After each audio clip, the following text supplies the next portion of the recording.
Hi hello and ನಮಸ್ತೆ. ಇವತ್ತಿನ ವಿಷಯ ಇದು ರಾಷ್ಟ್ರೀಯ ವರಮಾನದ ಲೆಕ್ಕಾಚಾರದಲ್ಲಿ ಕೊನೆಯ ವಿಡಿಯೋ ಆಗಿರ್ತದೆ. ಇವತ್ತಿನ ವಿಷಯ ಏನು ಅಂತೇಳಿ ಅಂದಾಗ GDP ಮತ್ತು ಯೋಗಕ್ಷೇಮ. This is the last video. ಇದರ ಬಗ್ಗೆ ನಾವು ತಿಳ್ಕೊಳ್ಳೋಣ.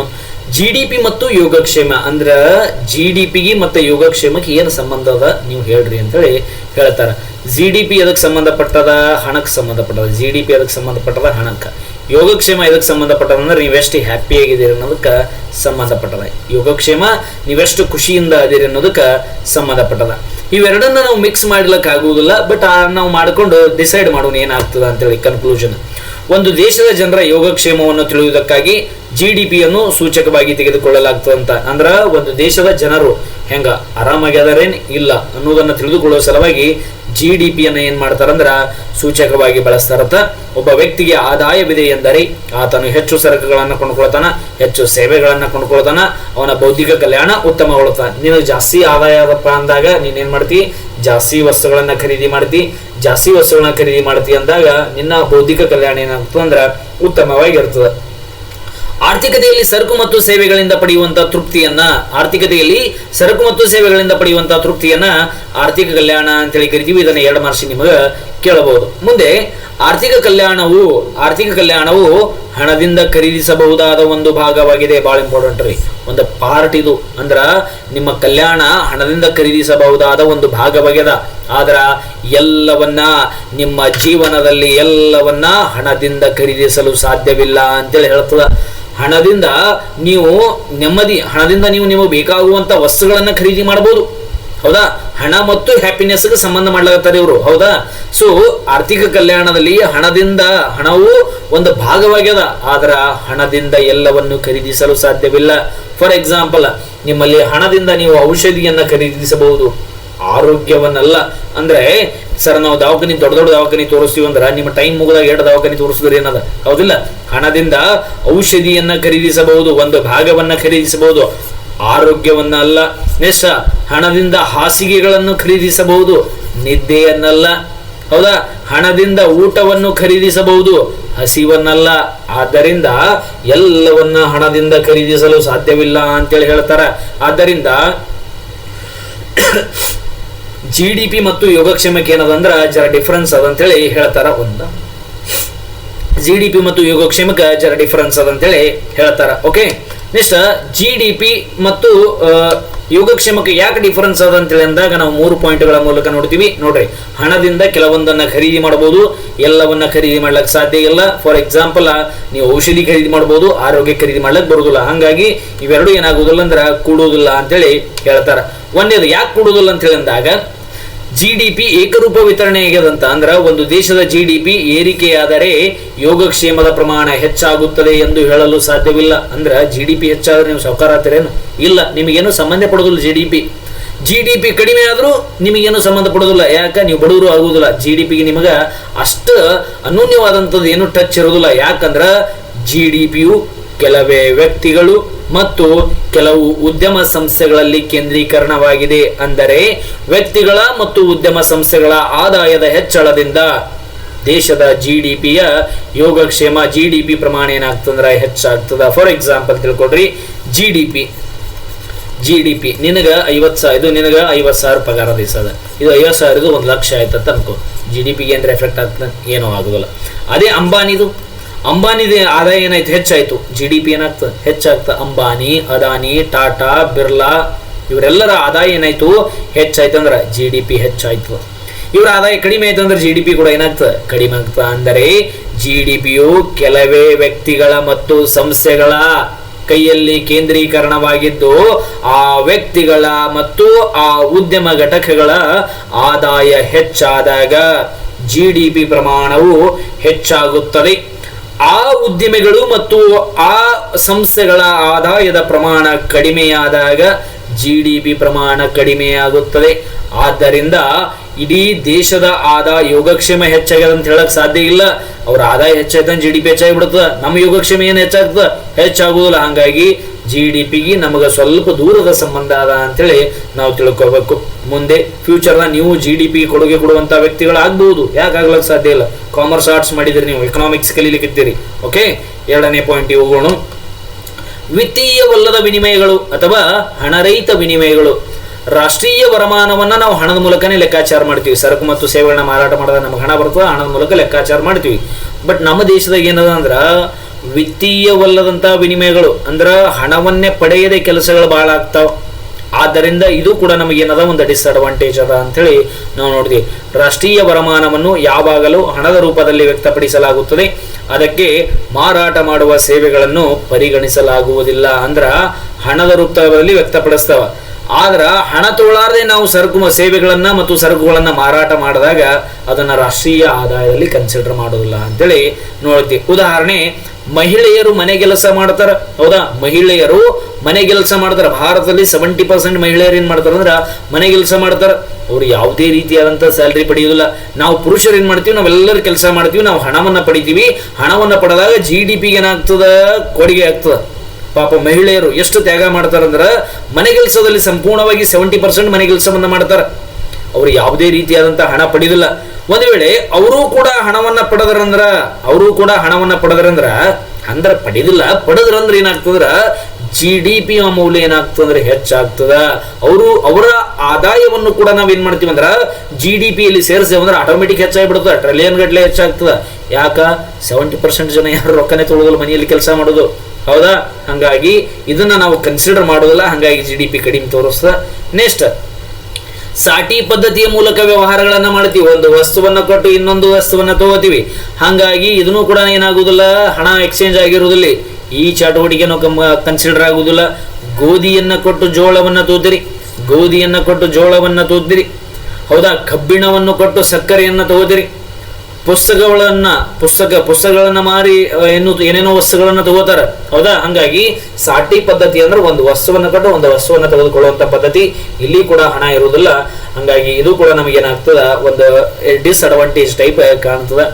ಮೂರನೇ ಪಾಯಿಂಟ್, ಧಾರ್ಮಿಕ ಸಂಸ್ಥೆಗಳ ಸೇವೆಗೆ ಹಣ ಪಡೆಯುವುದಿಲ್ಲ. ನಾವು ದೇವಸ್ಥಾನ, ಮಂದಿರ, ಮಸೀದಿ ಮೂರು ಬಂದು ದೇವಸ್ಥಾನ ಮಂದಿರ ಅಂದ್ರೆ ಎರಡು ಒಂದೇ. ಮಂದಿರ, ಮಸೀದಿ, ಚರ್ಚ್ಗಳಲ್ಲಿ ನಾವೇನ್ ಮಾಡ್ತೀವಿ ಅಂದ್ರೆ ಆ ಪರ್ಟಿಕ್ಯುಲರ್ ಫೆಸ್ಟಿವಲ್ ಇದ್ದಂತಹ ಸಂದರ್ಭದಲ್ಲಿ ನಾವು ಪ್ರಸಾದವನ್ನ ನೀಡಲಕ್ಕೆ ನಿಂದಿರ್ತೀವಿ, ದೇವಸ್ಥಾನವನ್ನ ತೊಳಿತೀವಿ, ದೇವಸ್ಥಾನವನ್ನ ಶುಭ್ರ ಮಾಡ್ತೀವಿ. ಅಲ್ಲಿ ಎಲ್ಲಾ ಕಾರ್ಯಗಳನ್ನ ನಾವು ಮಾಡ್ತೀವಿ. ಜಾತ್ರೆಯಲ್ಲಿ ದೇವರ ಸಲುವಾಗಿ ರೊಕ್ಕ ಬಿಡ್ತೀವೇನು? ಇಲ್ಲ. ಭಕ್ತಿಪೂರ್ವಕವಾಗಿ ನಾವೇನ್ ಮಾಡ್ತೀವಿ ಅಂದ್ರೆ ಚಟುವಟಿಕೆಗಳನ್ನ ಮಾಡ್ತೀವಿ.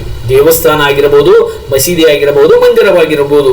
ಮೂರು ಕಡೆ ಆರ್ಥಿಕತೆಯಲ್ಲಿರುವಂತಹ ಎಲ್ಲಾ ಜನರು ಅಲ್ಲೂ ಕೆಲಸ ಮಾಡ್ತಾರೆ. ಕೆಲಸ ಮಾಡಿದಕ್ಕೆ ಅವರು ಯಾವುದೇ ರೀತಿಯಾದಂತಹ ಹಣ ಪಡೆಯುವುದಿಲ್ಲ. ಯಾಕಂದ್ರ ನಮ್ಮ ದೇಶ ಸಂಸ್ಕೃತಿಯಿಂದ ಪರಿಚಯವಾದಂತಹ ದೇಶ. ಆದ್ದರಿಂದ ನಾವು ಸಂಸ್ಕೃತಿಗೆ ಬಹಳ ಬೆಲೆ ಕೊಡುವಂತಹ ಜನರು ನಾವು. ಹಂಗಾಗಿ ನಾವು ದತ್ತಿ ಧಾರ್ಮಿಕ ಅಥವಾ ಧಾರ್ಮಿಕ ಸಂಸ್ಥೆಗಳಲ್ಲಿ ಕೆಲಸ ಮಾಡಿದಕ್ಕೆ ನಾವು ಯಾವುದೇ ರೀತಿಯಾದಂತಹ ಹಣ ಕೊಡೋದಲ್ಲ, ದೇವರ ಆಶೀರ್ವಾದ ಅಂತೇಳಿ ನಾವು ಏನ್ ಮಾಡ್ತೀವಿ, ಕೆಲಸ ಮಾಡಿ ಬಂದ್ಬಿಡ್ತೀವಿ. ಬಟ್ ಇದು ಒಳ್ಳೇದು. ಆದ್ರೆ GDP ಏನಾಗೋದಿಲ್ಲ ಅಂದ್ರ ಇದು ಕೌಂಟ್ ಆಗೋದಿಲ್ಲ. ಕೌಂಟ್ ಆಗ್ಲಾರ್ಬಿಟ್ಟು ಏನಾಗ್ತದ, ಇದನ್ನು ಕೂಡ GDP ಕಡಿಮೆ ಇರ್ಲಕ್ಕ ಡಿಸ್ಅಡ್ವಾಂಟೇಜ್ ಅಂತೇಳಿ ಹೇಳ್ತಾರ. ಓಕೆ, ಮುಂದೆ ಹೋಗೋಣ. ನೆಕ್ಸ್ಟ್, ಬಾಹ್ಯತೆಗಳು ಕೂಡ ಏನು ಮಾಡ್ತಾವ ಅಂದ್ರ ಕೆಲವೊಂದು ಸಲ ನಮಗ ಪರಿಣಾಮ ಬೀರ್ತದ. ಬಾಹ್ಯತೆ ಎಂದರೆ ಒಂದು ಉದ್ಯಮ ಘಟಕ ಇನ್ನೊಂದು ಉದ್ಯಮ ಘಟಕಕ್ಕೆ, ಅಂದ್ರ ನಾನು ಒಂದು ಉದ್ಯಮ ಘಟಕ ಇನ್ನೊಂದು ಉದ್ಯಮ ಘಟಕ, ಒಬ್ಬ ವ್ಯಕ್ತಿ ಇನ್ನೊಬ್ಬ ವ್ಯಕ್ತಿಗೆ ಮಾಡುವ ಪ್ರಯೋಜನ ಅಥವಾ ಹಾನಿಯನ್ನು ಬಾಹ್ಯತೆ ಅಂತೇಳಿ ಕರಿತೀವಿ. ಅಂದ್ರೆ ನೋಡ್ರಿ, ಇಲ್ಲಿ ಮಾಡೋಣ. ಒಬ್ಬ ವ್ಯಕ್ತಿ ಇದೀನಿ, ವ್ಯಕ್ತಿಯರೇ ಅನ್ಕೊಡ್ರಿ, ಒಂದು ಉದ್ಯಮ ಘಟಕರೇ ಅನ್ಕೊಡ್ರಿ, ನನ್ನೊಂದು ಬಿಸ್ನೆಸ್ ಒಂದು ಉದ್ಯಮ ಘಟಕರೇ ಅನ್ಕೊಡ್ರಿ. ಇನ್ನೊಬ್ಬ ವ್ಯಕ್ತಿಗೆ ಅಥವಾ ಇನ್ನೊಂದು ಉದ್ಯಮ ಘಟಕಕ್ಕೆ ಮಾಡುವ ಪ್ರಯೋಜನ ಆದ್ರೂ ಆಗಿರ್ಬೋದು, ಎರಡನೇದು ಏನಾಗಿರ್ಬೋದು ಅಂದ್ರೆ ಹಾನಿ ಆದ್ರೂ ಆಗಿರ್ಬೋದು. ಇದನ್ನ ಏನಂತೇಳಿ ಕರಿತೀವಿ ಅಂದ್ರೆ ಬಾಹ್ಯತೆ ಅಂತೇಳಿ ಕರಿತೀವಿ. ಇಲ್ಲಿ ನೀವೇನ್ ಮಾಡಿರಿ, ಬಿಸ್ನೆಸ್ ಅನ್ನ ಪ್ರಾರಂಭ ಮಾಡಿರಿ. ಏನು, ಒಂದು ಬುಕ್ ಸ್ಟಾಲ್ ಇಟ್ಟಿರಿ. ಹೌದಾ, ಒಂದು ಬುಕ್ ಸ್ಟಾಲ್ ಇಟ್ಟಾಗ ನಾನು ಏನ್ ಮಾಡ್ತೀನಿ ಅಂದ್ರೆ ಒಂದು ಬುಕ್ ಸ್ಟಾಲ್ ಅನ್ನ ಹಾಕೊಂಡ್ಬಿಡ್ತೀನಿ. ಇಲ್ಲಿ ಇವಾಗ ನೀವು ಬರುವಂತ ಕಸ್ಟಮರ್, ನೀವು 100 ಕಸ್ಟಮರ್ ಬರ್ತೀರಂದ್ರೆ ನಾ ಬುಕ್ ಸ್ಟಾಲ್ ತೆಗೆದಾಗ ನಮಗೆ ಏನಾಗ್ತಾರೆ, ನಿಮ್ಮ 50 ನನಗೆ ಬಂದ್ಬಿಡ್ತಾರೆ. ಹಂಗಾಗಿ ಕಸ್ಟಮರ್ಗಳು ಏನಾದ್ರು ಇಬ್ಬರಿಗೆ 50 ಆದ್ರು ನೀವು ಬಂದು ನನ್ನ ಜಗಳ ತೆಗಿತೀರೇನು? ಇಲ್ಲ. ಇಲ್ಲಿ ನಿಮಗೆ ಹಾನಿ ಆಗ್ಯದ, ಆದ್ರೂ ಕೂಡ ನೀವು ನನ್ನ ಜಗಳ ತೆಗಿದಿಲ್ಲ. ಯಾಕ ಅಂತೇಳಿ ಅಂದಾಗ ಇದು ಬಿಸ್ನೆಸ್, ಪರ್ಫೆಕ್ಟ್ ಕಾಂಪಿಟೇಷನ್ ಮಾರ್ಕೆಟ್ ಅಂತೇಳಿ ಸೂಕ್ಷ್ಮ ಅರ್ಥಶಾಸ್ತ್ರದಲ್ಲಿ ಟಾಪಿಕ್ ಬರ್ತದ. ನೀವು ಹೋಗಿ ಪ್ಲೇ ಲಿಸ್ಟ್ ಚೆಕ್ ಮಾಡ್ರಿ, ನಿಮಗೆ ಪೂರ ಗೊತ್ತಾಗ್ತದ. ಈಗ ನಿಮ್ಗೆ ಏನಾಯ್ತು, ಹಾನಿ ಆಯ್ತು ಅಂದಾಗ ನೆಕ್ಸ್ಟ್ ಎರಡನೇ ಪಾಯಿಂಟ್ ಹೋಗೋಣ. ಪ್ರಯೋಜನ ಹೆಂಗಾಗ್ತದೆ ಅಂದಾಗ ನನ್ನ ಬಿಸ್ನೆಸ್ ಆಲ್ರೆಡಿ ಎಕ್ಸಿಸ್ಟಿಂಗ್ ಆದ, ನಾ ಏನ್ ಮಾಡ್ತೀನಿ, ಬಿಸ್ನೆಸ್ ಅನ್ನ ಮುಚ್ಚಿ ಬಿಡ್ತೀನಿ. ಮುಚ್ಚಿದಕ್ಕೆ ನಿಮ್ಗೆ ಏನಾಗ್ತಾವ, 50 ಕಸ್ಟಮರ್ ಬಂದ್ಬಿಟ್ಟು ನಿಮ್ ಕಡೆಗೆ, ಅವಾಗ ನಿಮ್ಗೆ ಏನಾಯ್ತು, 100 ಆಯ್ತು. ನಿಮಗೆ ಏನಾಯ್ತು, ಈಗ ಅನುಕೂಲ ಆಯಿತು. ಅನುಕೂಲ ಆಗಿದ್ದಕ್ಕೆ ನೀವೇನಾರ ನಾನು ಪ್ರೈಸ್ ಕೊಡ್ತೀರೇನು? ಇಲ್ಲ. ಹೌದಾ, ಮುಚ್ಕೊಂಡೋಗಿ ಅಂತ ತೊಗೊಂತೀರಿ. ಹಾಗಾಗಿ ಡೆಫಿನಿಷನ್ ಎಂತ ಅಂದಾಗ ಒಬ್ಬ ವ್ಯಕ್ತಿ ಇಲ್ಲೊಬ್ಬ ವ್ಯಕ್ತಿ ಅದನ್ನ ಒಬ್ಬ ವ್ಯಕ್ತಿ ಇನ್ನೊಬ್ಬ ವ್ಯಕ್ತಿಗೆ ಅಥವಾ ಒಂದು ಉದ್ಯಮ ಘಟಕ ಇನ್ನೊಂದು ಉದ್ಯಮ ಘಟಕಕ್ಕೆ ಮಾಡುವ ಪ್ರಯೋಜನ ಮತ್ತು ಹಾನಿಗಳನ್ನು ಏನಂತೇಳಿ ಕರಿತೀವಿ ಅಂದ್ರೆ ಬಾಹ್ಯತೆ ಅಂತೇಳಿ ಕರಿತೀವಿ. ಇನ್ನೂ ಈಸಿಯಾಗಿ ಹೇಳ್ತೀನಿ ನೋಡ್ರಿ. ಇಲ್ಲಿ ಕಾಲೇಜ್ ಅದ, ಹೌದಾ, ಕಾಲೇಜ್ ಅದ, ಹೌದಾ. ಇದನ್ನ ಸ್ವಲ್ಪ ಅಳಕಿಸ್ಕೊಂಡ್ಬಿಟ್ರೆ ಮತ್ತೆ ಈಸಿ ಆಗ್ತದೆ ನಿಮ್ಗೆ ಹೇಳಕ್ಕೆ. ಸೊ ಕಾಲೇಜ್ ಅದ. ಕಾಲೇಜ್ ಮುಂದೆ ಏನದ ಅಂದ್ರೆ ಒಂದು ಐಸ್ ಕ್ರೀಮ್ ಶಾಪ್ ಅದ. One second keep. So college ಮುಂದೆ ಏನದ ಒಂದು ಐಸ್ ಕ್ರೀಮ್ ಶಾಪ್ ಅದ ಅಂತ ಹೇಳಿ ಅಂದಾಗ ಐಸ್ ಕ್ರೀಮ್ ಶಾಪ್ ಮತ್ತು ಕಾಲೇಜ್ ನಡಬರ್ಕ್ ಯಾವ ರೀತಿ ಏನಾಗ್ತದೆ, ಬಾಹ್ಯತೆ ಉಂಟಾಗ್ತದೆ ಅಂತೇಳಿ ನಾವು ಡಿಸ್ಕಷನ್ ಮಾಡೋಣ. ಇರೇಸರ್ ಬರ್ತಿಲ್ಲ, ಓಕೆ ಇರಲಿ, ಏನಾಗಲ್ಲ. ಸೊ ಇದರಾಗೆ ಹೇಳ್ತೀನಿ ನೋಡಿ, ಇಲ್ಲಿ ಸೈಡಿಗೆ ಹೇಳ್ತೀನಿ. ಸೊ ಇಲ್ಲಿ ಕಾಲೇಜ್ ಅದ, ಸೊ ಕಾಲೇಜ್ ಇಲ್ಲಿ ಏನದ ಐಸ್ ಕ್ರೀಮ್ ಶಾಪ್ ಅದ.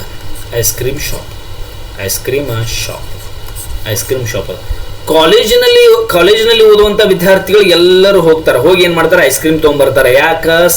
ನಿಯರ್ ಅದ ಅಂತೇಳಿ, ಹೌದಾ, ನಿಯರ್ ಅದ ಅಂತೇಳಿ ಎಲ್ಲರೂ ಐಸ್ ಕ್ರೀಮ್ ತೊಗೊಂಡ್ಬರ್ತಾರ. ಇದು ಏನೋ ಅನುಕೂಲ. ಸೊ ಇಲ್ಲಿ ಎ ಅನ್ನುವಂಥದ್ದು ಏನದ ಕಾಲೇಜ್ ಅದ, ಬಿ ಅನ್ನುವಂಥದ್ದು ಇಲ್ಲಿ ಐಸ್ ಕ್ರೀಮ್ ಶಾಪ್ ಅದ.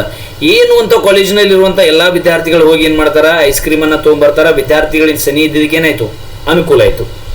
ನೆಕ್ಸ್ಟ್ ಮುಂದ ಐಸ್ ಕ್ರೀಮ್ ತಿಂದಿದ್ದಕ್ಕೆ ಏನಾಗ್ತಂದ್ರೆ ಇವರಿಗೆ ನಗಡಿ ಬರ್ತದೆ. ಇದು ಏನಾಯ್ತು, ಅನಾನುಕೂಲ ಆಯ್ತು. ನಿಮ್ಗೆ ಅನುಕೂಲ ಆಗಿದ್ದಕ್ಕೆ ನೀವು ಅವನಿಗೆ ಏನಾರ ಟಿಪ್ಸ್ ಕೊಡ್ತೀರೇನು? ಇಲ್ಲ. ಐಸ್ ಕ್ರೀಮ್ ರೇಟದ ಅಟ್ಟೆ ರೊಕ್ಕ ಕೊಡ್ತೀರಿ. ನಿಮಗೆ ನಗಡಿ ಬಂದು ಅನಾನುಕೂಲ ಆಗ್ಯದ ಅಂತೇಳಿ ಅವನಿಗೆ ದಂಡ ಕಟ್ತೀರೇನು? ಇಲ್ಲ. ಹಾಗಾಗಿ ಒಬ್ಬ ವ್ಯಕ್ತಿ ಇನ್ನೊಬ್ಬ ವ್ಯಕ್ತಿಗೆ ಅಲ್ಲಿ ನೀವು ಐಸ್ ಕ್ರೀಮ್ ತರಲಕ್ಕೆ ಹೋಗ್ತೀರಿ, ಅಲ್ಲಿ ಐಸ್ ಕ್ರೀಮ್ ಒಬ್ಬ ಕೊಡ ಬರ್ತಾನ. ಒಬ್ಬ ವ್ಯಕ್ತಿ ಇನ್ನೊಬ್ಬ ವ್ಯಕ್ತಿಗೆ. ನೆಕ್ಸ್ಟ್ ನಿಮ್ದು ಏನು ಕಾಲೇಜ್ ಏನು ಒಂದು ಉದ್ಯಮ ಘಟಕ, ಆತನ ಐಸ್ ಕ್ರೀಮ್ ಅಂಗಡಿ ಏನು ಉದ್ಯಮ ಘಟಕ. ಹಾಗಾಗಿ ಒಂದು ಉದ್ಯಮ ಘಟಕ ಇನ್ನೊಂದು ಉದ್ಯಮ ಘಟಕಕ್ಕೆ ಅನುಕೂಲ. ಕೆಲವೊಬ್ಬರಿಗೆ ಅನುಕೂಲ ಆಗ್ತದೆ, ಸನಿ ಆಗ್ಯದ ಅಂತೇಳಿ, ಕೆಲವೊಬ್ಬರಿಗೆ ನಗಡಿ ಬರ್ತದೆ. ಅನುಕೂಲ ಅಥವಾ ಹಾನಿಯನ್ನು ಏನಂತೇಳಿ ಕರಿತೀವಿ ಅಂದ್ರೆ ಬಾಹ್ಯತೆ ಅಂತೇಳಿ ಕರಿತೀವಿ. ಅನುಕೂಲ ಆಗಿದ್ದಕ್ಕ ನೀವು ಹಣ ಕೊಡೋದಿಲ್ಲ, ಹಾನಿ ಆಗಿದ್ದಕ್ಕ ಅವನು ದಂಡ ಕೊಡೋದಿಲ್ಲ. ಇದನ್ನ ಏನಂತೇಳಿ ಕರಿತೀವಿ ಅಂದ್ರೆ ಬಾಹ್ಯತೆ ಅಂತೇಳಿ ಕರಿತೀವಿ. ಬಾಹ್ಯತೆಗಳಲ್ಲಿ ಎರಡು ಪ್ರಕಾರಗಳು, ಒಂದು ಸಕಾರಾತ್ಮಕ ಬಾಹ್ಯತೆ, ಹೌದಾ.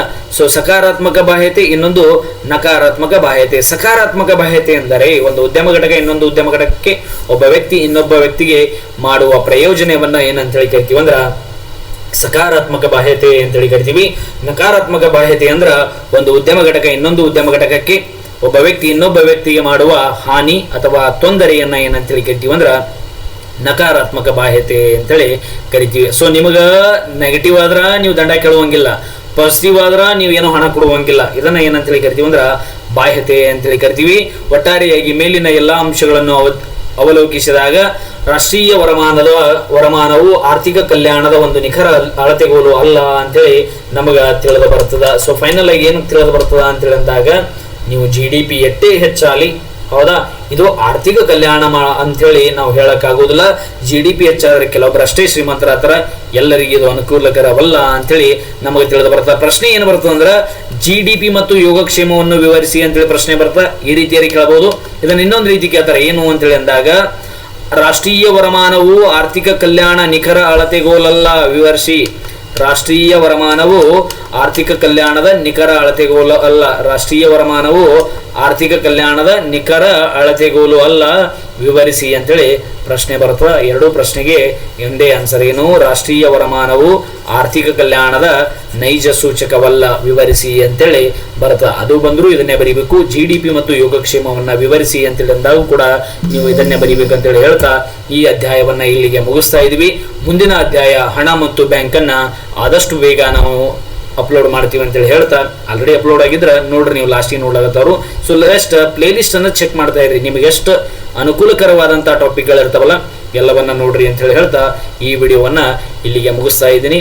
ಸೊ ಈ ಚಾಪ್ಟರ್ನ ಇಲ್ಲಿಗೆ ಮುಗಿಸ್ತಾ ಇದ್ದೀನಿ. Thank you so much. ಜೈ ಹಿಂದ್.